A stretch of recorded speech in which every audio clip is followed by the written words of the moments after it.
កាលពីព្រេងនាយមានសៀវភៅមួយក្បាលចាឈ្មោះបងអនត្បិនអូននឹងបងត្រូវបានចងក្រងក្រុមធំពោះស្នេហ៍សាញ់រឿងខាងក្នុងលើកឡើងថាបងសន្យាស្រឡាញ់មិនប្រែ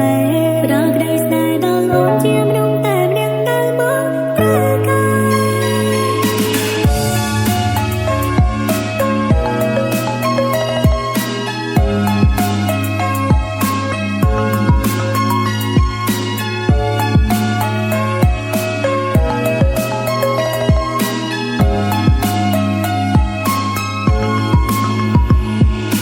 រឿងព្រេងមួយដំណើរពីបុរា